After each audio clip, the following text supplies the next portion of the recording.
writing screenplays. Does that sharpen for you at all the sense of what is specific to theatre? I mean, you've said something about that kind of co-presence and the liveness of it. But of course there are extraordinary things that TV drama can do, and it does feel like we're living in a golden age of TV drama in the sense that there are enough hours in the day for me to watch all the shows people say are great. So what's your experience moving into this new mode? I've had to, so I'm working for television, and one of the biggest things are having to write treatments. So you're having to write like a 10-page treatment or something, whereas in theatre, I don't do that. I just think, oh, I've got this idea and I just want to play around.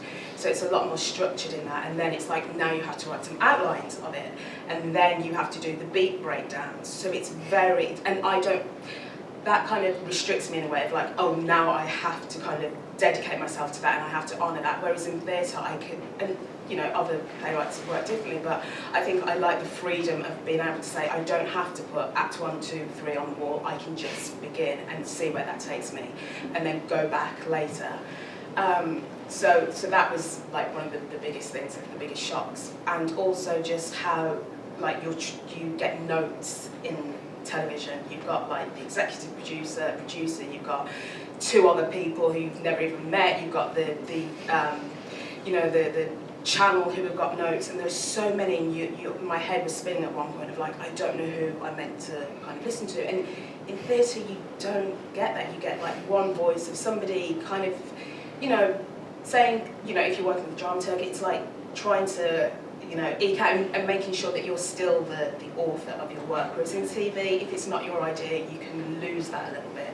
So it's finding a way as well in television to write an episode of something that is somebody else's idea, but trying to keep as much of you in it as possible. And you don't do that for theatre because it's all you.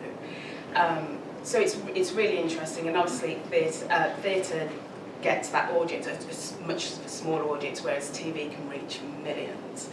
And so I think it is a really every time I come back to theatre, I think it's a really special thing, because there are, you know, 100 people in this room who are seeing this play, and not everybody would have seen the play. I mean, they can read it, but it's I don't know, I think there's a special thing about that.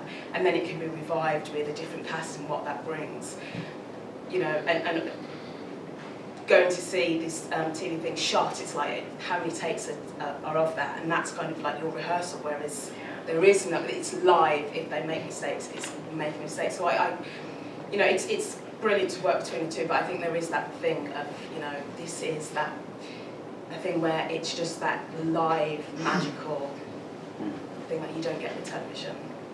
Thank you. Caroline, I mean, you've worked in theatre long enough to have a long perspective, I think, on the changing conditions in which playwrights operate. Because in British theatre we are kind of blessed by, it feels like an almost unbroken succession of new plays and playwrights, and have been over 60 years or so.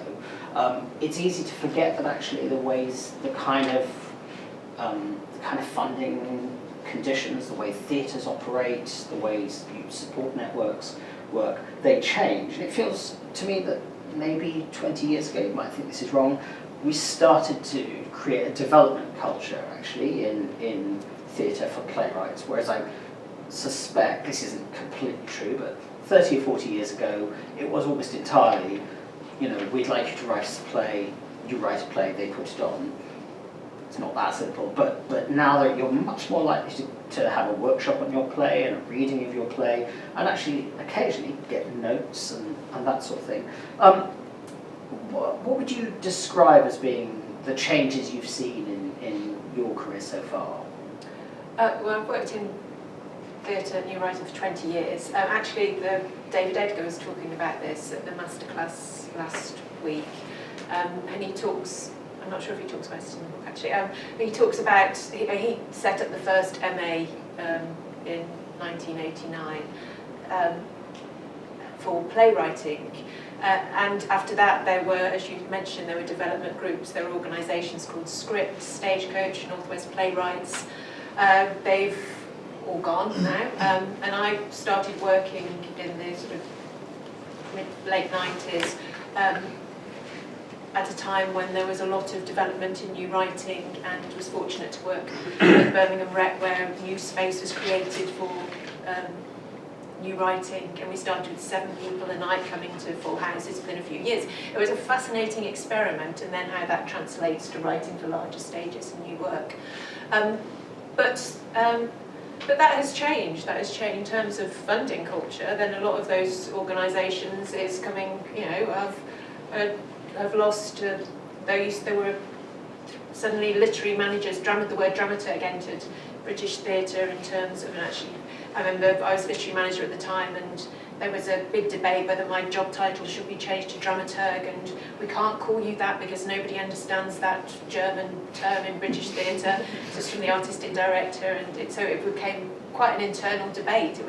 And then since most dramaturgs and literary managers have, those departments have gone from British theatre as well. So it's a really fascinating time, I feel, in terms of new writing. I don't think it is as simple as now you will get a workshop. I think some people will get workshops. I think there are still a few theatres that have funding, but I think a lot of theatres have made decisions to stop investing in new writing as well, which is why it is also an opportunity to explore new ways of developing new work as artists as well.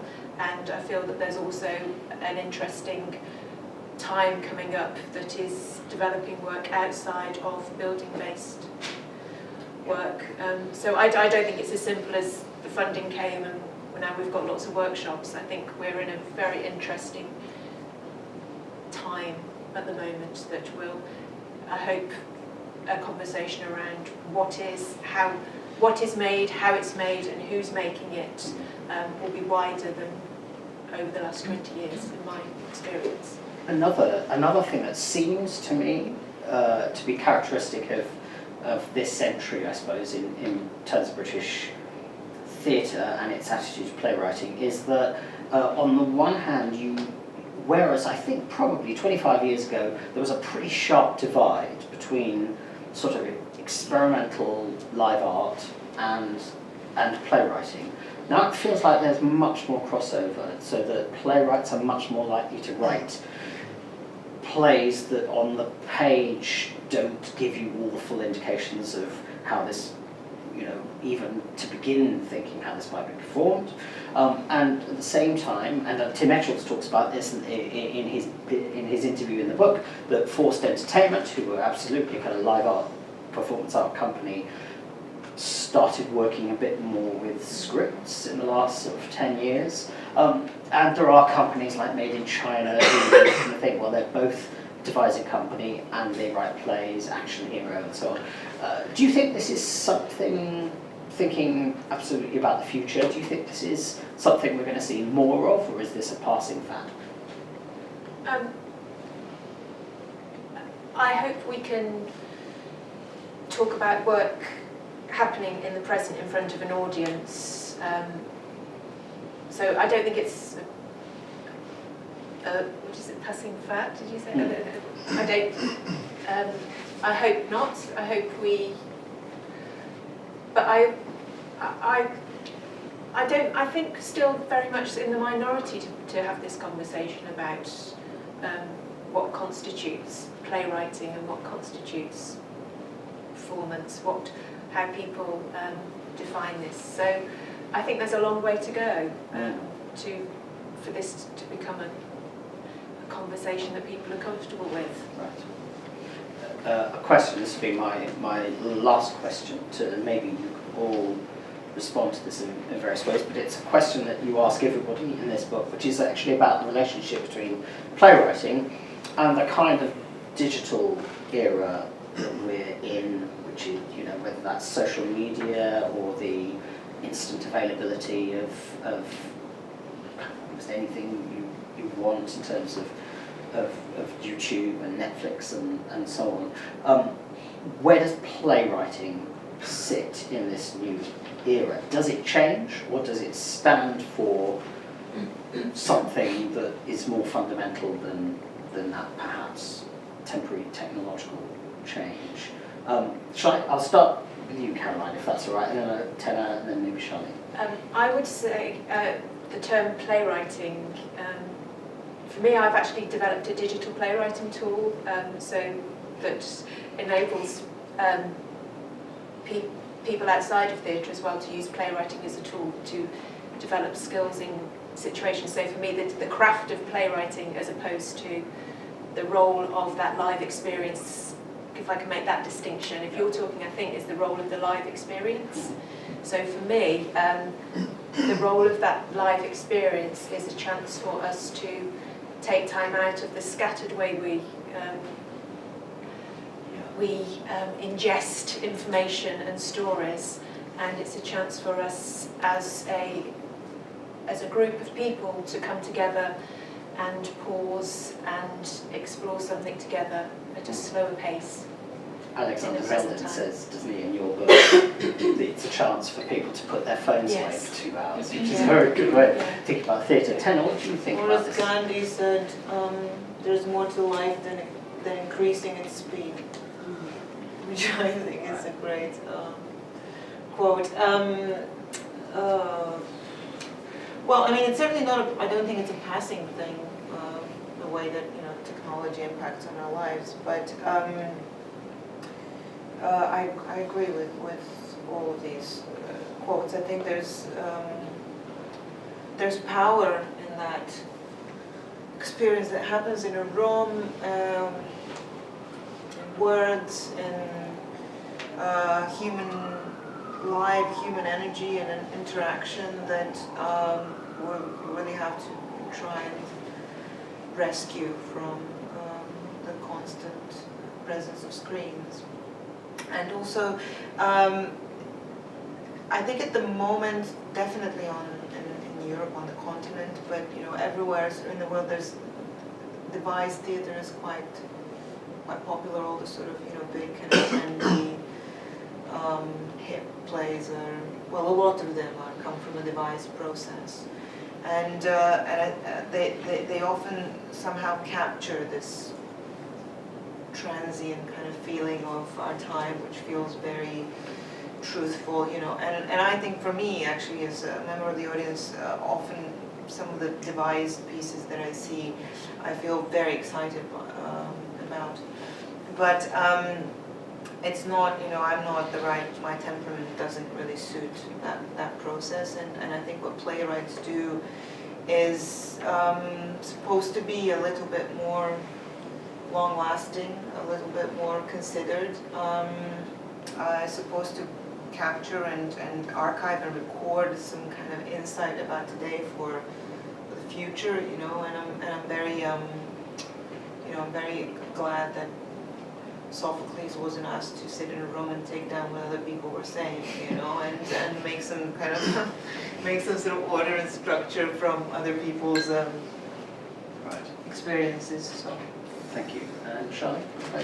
I think digital, I think theatre it's always great to kind of have that live experience, but I think that it works well when you have like the National Theatre live, so someone in Scotland can enjoy that play. And I think we're kind of heading towards that, and when I think of like Michaela Cole and Phoebe Waller-Bridge, who have adapted their one-woman plays for a screen, and those people might not have, people who got to see the TV version might not have gone to the theatre. So, I think it's good that it can cross over and they can work with each other. But I think, I think there's a conversation to always say, oh, is theatre dying? Is it gonna, is TV gonna take over? I mean, I don't think so. I think there's other things like the class divide and ticket prices that are gonna kill it before TV does.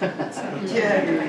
I agree. Can I just read Taylor's last line, actually, to that question, because it just picks up on that, which I know we haven't touched upon. And you say, I don't think there's anything more powerful than live people on stage in real-time performance. But you say, I think we have more to fear from a political agenda that cuts the funding to the arts and reserves it for the elites. And that was in response to the digital. Thank you very much.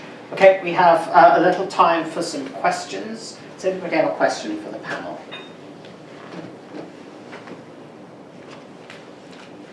Yeah. I'm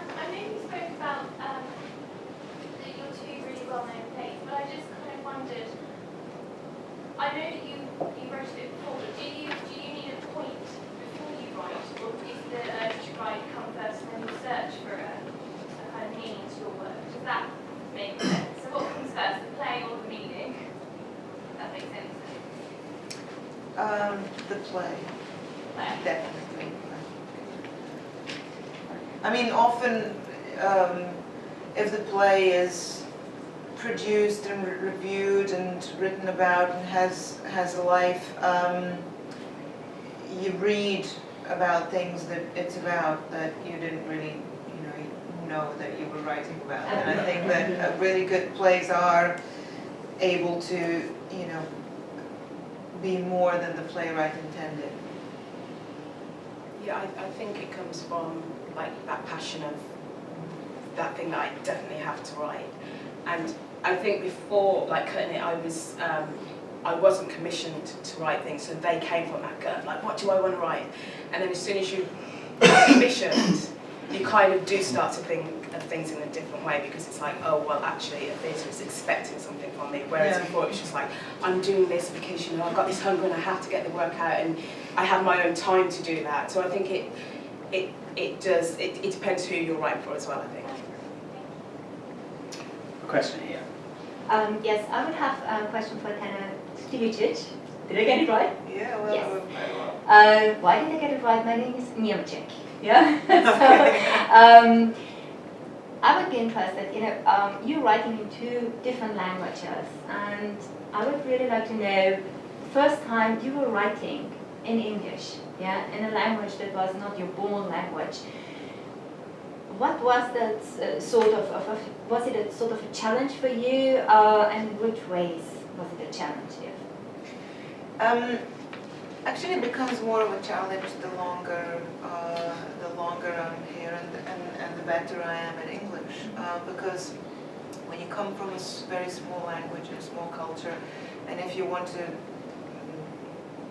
your plays and to travel internationally, if you want to do any sort of international workshops or get any more education, you have no choice but to switch to one of a dominant language. So I started doing that very, very early on when I was at the academy in Zagreb, and now looking back on it, it's fascinating that to me that the first play that I wrote in English, I had absolutely no fear. I had no. I mean, there was just so much I didn't know that I didn't know, and it was fine. The play was, linguistically, it was absolutely, it was fine, But since then, I've learned a lot more, and now I know how much more I don't know. So each play is kind of one step further in that process of mastering language. Question at the front, and then there's another one there. You talked about writing for live performance. There are obviously lots of speech-based live performance that isn't theatre.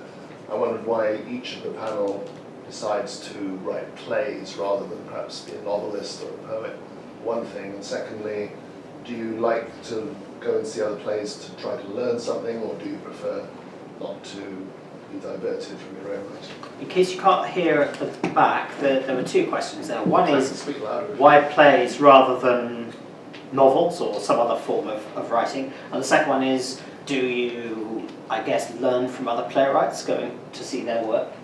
I started as an actress, so plays were always like the things I've read, so I don't think I had the patience to write a novel, but so plays were always inherent because of the acting.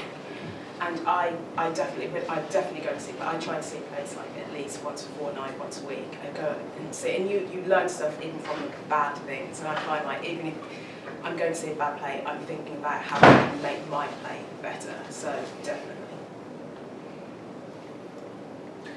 You go. Well, from a dramaturgical perspective, for me the fascination is the problem solving, I think, when I'm working on a text in terms of I don't know what a dramaturg is, right? in terms of working, so I work with playwrights, sometimes it can be working on a scene, so what makes a scene, how it works.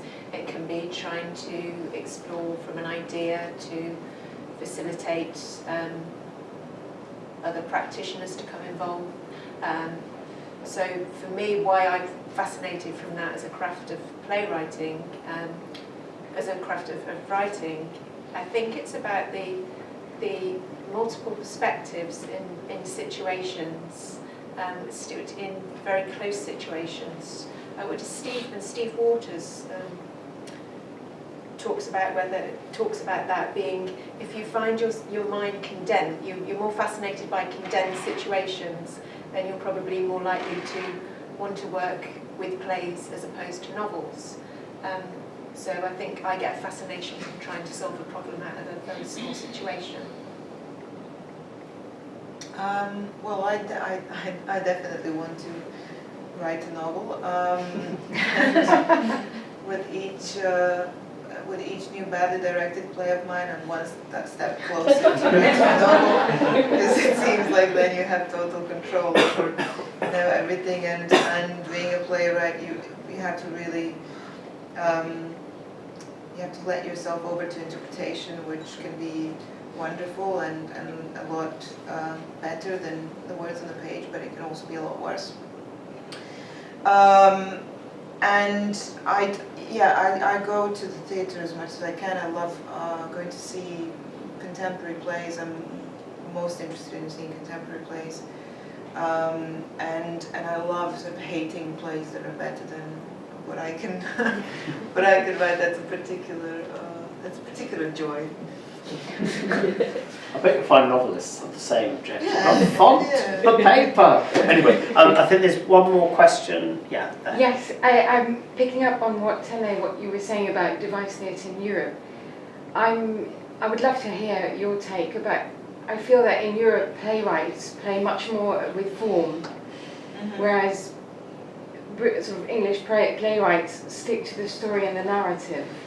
And why, I mean, I feel it's changing a bit now in the past 10 years, but I'd love to hear your take about this, about how different theatre is from the continent to the UK.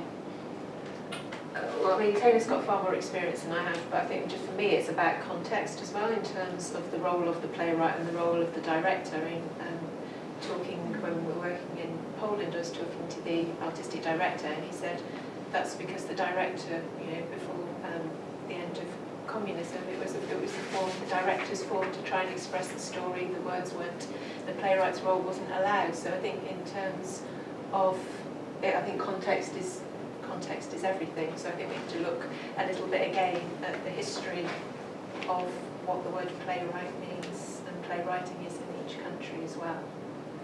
But you have far more experience in terms of... Well, yeah, I guess there is that. There is the sense of when you weren't exactly allowed to say everything explicitly, that there was more of a push to experiment with finding different forms of how you want to say what you... But I don't think it's confined to communism, because the director-led theatre is a very German thing. No, absolutely, yeah. And a lot of European theatre is very influenced by the German theatre tradition, definitely Balkan theatre. So there that sense that the director is going to do what he or she wants anyway with your play, so you don't really have to bother with trying to present a perfect narrative or a perfect form. It's the more open formed it is, the better it is for your bleeding heart in the end. But I mean, I think both theatre traditions have, at their best, are really exciting, and at their best have sort of virtuosity at the core of what they do. But I think it's really difficult to tell a good story. I think we mustn't forget that if we try to tell a story to a child and see how difficult it is to hold someone's attention, how difficult it is to tell a story where your mind doesn't start to wander. And I think you can often kind of paint over that with a lot of flashy things to do with form, whereas actually try and just tell a story in a compelling way that's going to have something insightful and truthful to say and keep everybody's attention for 90 minutes is extremely difficult. Okay, I think this is going to have to be the absolute last question. Sorry, at the front. Just picking up on that and some of the previous discussion, do you feel that over the last few decades that relationship between narrative and audiences shifting? And if so, in what way? The question is about whether there's been a change over the last few decades about the relationship between audiences and narrative. Or if not focused on the past, then focused on the future, because I guess that's the point of the book. Okay. Like, where do you feel like that, in terms of what we spoke about with digital or with perhaps influences of devised forms, how that relationship between the audience and the sort of central role of narrative is developing? Kate O'Reilly in the book, I think she's a wonderful, as all of the writers in the book are wonderful writers, but she's, in terms of her use of the word dynamic, she says she doesn't think in terms of narrative, she doesn't think in terms of character. To begin with, it's about the dynamic between what's happening on stage, the spectator and spectated. And it's about finding that dynamic. And Isn't that saying my question is irrelevant rather than, like, I, but like, sorry, let me, yeah, let me, I should let you finish. no, please. Well, that sounds like you're saying the question's irrelevant what role the narrative is. No. I guess my question is, in those shifting relationships, what's your perception of the role of the narrative? I suppose what I was going to do is give a few different examples. Yeah. So that was, and I suppose going then back to other writers who talk about it absolutely is story, it absolutely is narrative, whereas Chris Thorpe says narrative is an option. What's the most important for him is that it's about the burning question. So there are three very different writers with very different understandings of what narrative is. And what it means for, I suppose, so what I'm trying to do with the book is widen the conversation, that it's not solely story, narrative-driven plays that we look at. I believe there's room for all. I'm not answering in terms of what I believe, so I believe there's room for all, but I may have misinterpreted your question. Or maybe answering it. Yeah, absolutely. Well, maybe I could ask TENA and CHARLENE maybe a slightly different way of thinking about it. Do you think the nature of story and our relationship to story is changing?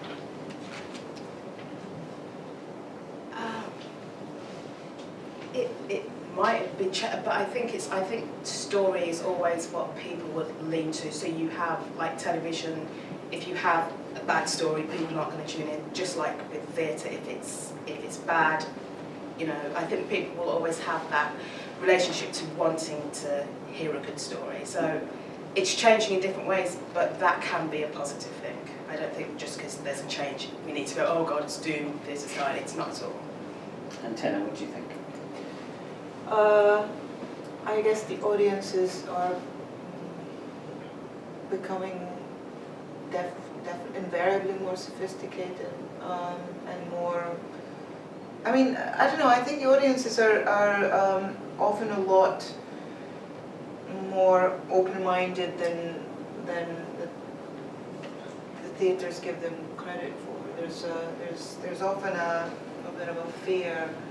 I mean, theatres are actually curiously risk-averse institutions, and there's often a fear of, you know, what the audience is, how is this, who this is for, and what they're going to say, and how it's going to sell, and all that sort of thing. And I think they're a lot more open-minded than we might expect. Great. And on that note, can I ask you to join me in thanking TENA Stivicic, CAROLINE JESTER, and CHARLENE JAMES.